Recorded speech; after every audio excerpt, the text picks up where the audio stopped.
Okay, so No Retreat, No Surrender is a complete mess of a film series. But that doesn't mean it's a bad film series. It's just kind of like a lot of films that don't have continuity between each other. Like Blood Fist 1 and 2 connect. 3, 4, 5, 6, 7, there's no connection. But the gimmick with the Blood Fist was Roger Corman always wanted every Don the Dragon movie to be Blood Fist. That way you know you're watching it on the Dragon film, which from a marketing standpoint makes sense. So I didn't know this until I talked to Lauren Avedon, who you can listen to his interview here. That was the same kind of trope that they were going to do for No Retreat, No Surrender.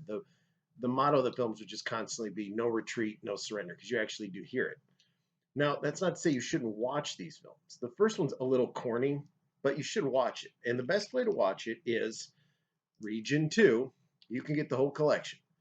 It's DVD, but you get No Retreat, No Surrender, No Retreat, No Surrender 2, No Retreat, No Surrender 3. 3 is the best one of the series. You can get it here on Amazon in the States, Amazon UK, of course.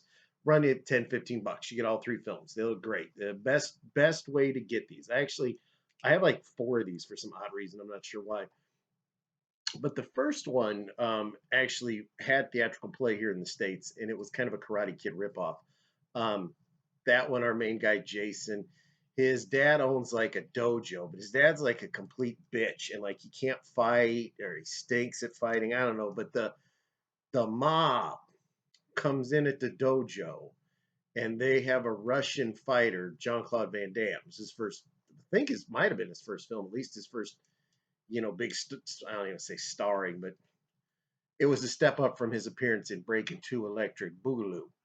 And he plays this fighter, and the mob says, "We want the dojo." So apparently, the mob plans to get all the dojos in the world to teach mob karate. It's never really covered. And so what they do is they say, "Hey, this is our place now. Beat it."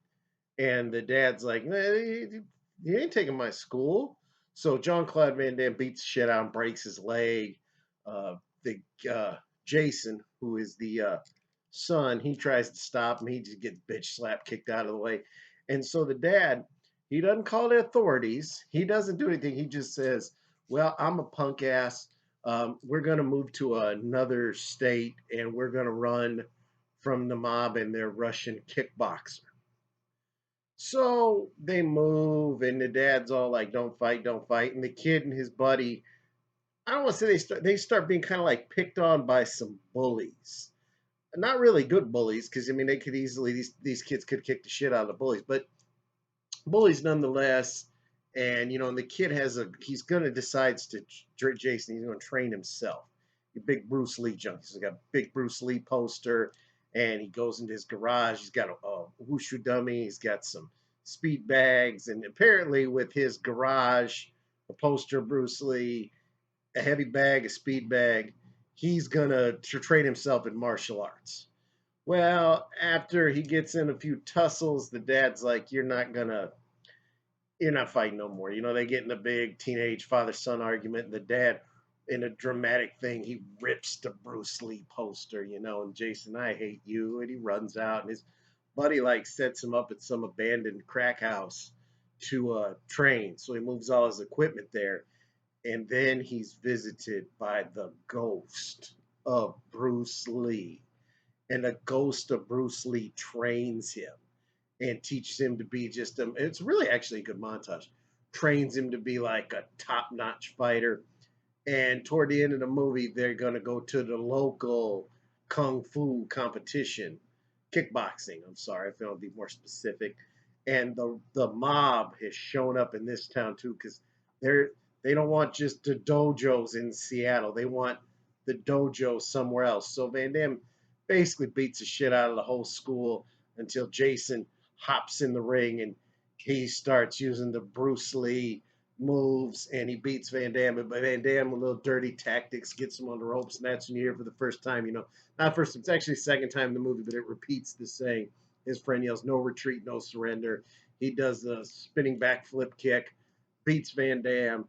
Apparently, the mob can't afford any muscle with guns or any other fighters, so the mob picks up Van Damme and they leave, and that's the movie.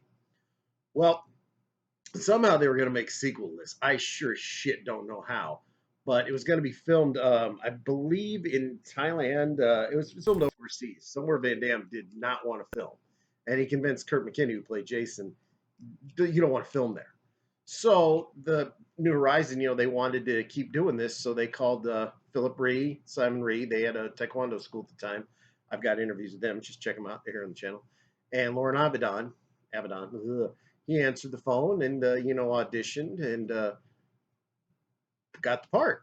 So No Retreat, No Surrender 2, Lauren Avedon plays a guy named Scott, and he goes overseas to like go find one of his buddies who's like a gun smuggling, arm wrestling club owner of some sort. And while he goes there, he has to stop at the local Thai boxing gym. He meets Terry, who's the lovely Cynthia Rothrock, and Lauren Avedon. He does some of his kickboxing, takes out some taekwondo, I should say. Does a real nice leg sweep into a side kick. Takes out one of the Thai fighters. They hug and they're all friends. And then he goes to visit his girlfriend, who's like the daughter of I think he's like some wealthy diplomat, I guess. I don't know. But anyhow, the girl gets kidnapped by this evil army led by Matthias Hughes. And, her whole family gets murdered. And they end up, I don't know so much they frame Scott for the murder. He just happens to be there. And, he's a foreigner basically in this country. There's all these dead people. So they arrest him. But it's okay. He escapes and he goes and finds his buddy. As I said, his buddy there. Mac Jarvis, the gun smuggling whatever he is, and No Retreat, No Surrender. They get Terry, Cynthia Rothrock, she's a helicopter pilot, and they get all their guns and they fly in via chopper to this camp where they have the girl kidnapped, and they use all the guerrilla tactics, martial arts, and they save the day, save the girl. They don't save Cynthia Rothrock; she gets killed, but she wasn't the star of this movie. That's quite okay. Although I always hate to see her get killed in a movie. Fight scenes are great. Lauren Avedon and Matthias Hughes having an amazing fight. Real old school Hong Kong style. You feel bad for Matthias knowing he's not padded because he's shirtless in this. The movie's good. I really liked it. It's the second disc on there, but it's the third one. No Retreat, No Surrender 3, Blood Brothers. Avedon's back. He's a different character. And he's the brother of Keith Vitale, another wonderful gentleman who I've also interviewed. And their dad is like, he's law enforcement, CIA, FBI, something. And they're his sons, of course, but they don't get along. Brothers don't get along very well. And Keith Vitale he's still doing the law enforcement thing. He's highly respected. The dad loves both of them, but of course, that's Lauren Avedon is more of he does the martial arts and both martial arts. Excuse me, does a lot of teaching of martial arts. Uh, I don't want to say he's the black sheep of the family, but he didn't go into the law enforcement. Well, the dad eventually gets murdered by this white-haired guy who has a whole gang of something, arms dealer, smugglers. It's really not specific what these bad guys do. He's just a big-time bad dude.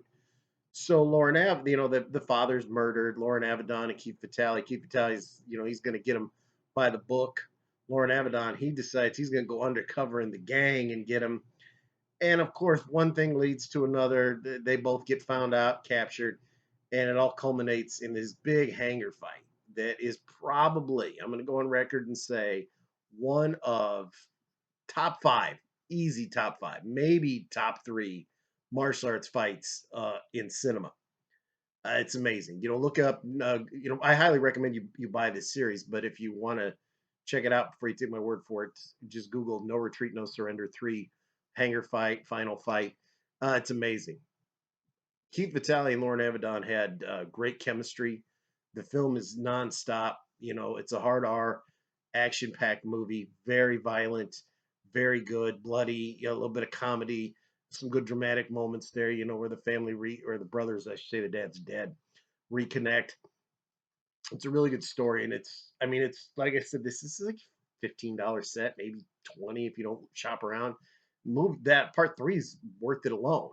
But it is No Retreat, No Surrender. Like I said, this is the Region 2, 1, 2, and 3. All 3 good films. One's a little corny, a little more Karate Kid-esque, so to speak, especially with the whole Ghost of Bruce Lee thing.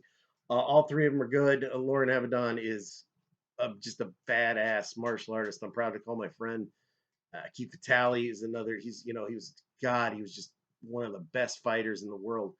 Google some Keith Vitale fights. This guy was no joke. And if the name's not ringing a bell, he was Shokasuke's friend in Revenge of the Ninja. He also fights Yun Biao in Wheels on Meals, another great movie. Uh, Lauren Avedon, of course, King of the Kickboxers. You just a good set of films that the only motto that keeps them is the whole no retreat, no surrender thing. I would highly recommend you check them out. They're a lot of fun. They're good to watch. Three movies to kill your time. It's a great set. I would recommend if you're a martial arts fan, pick it up today. As always, like, subscribe, check out the web pages, the Twitter, the Facebook, tell your friends, and I will see you soon.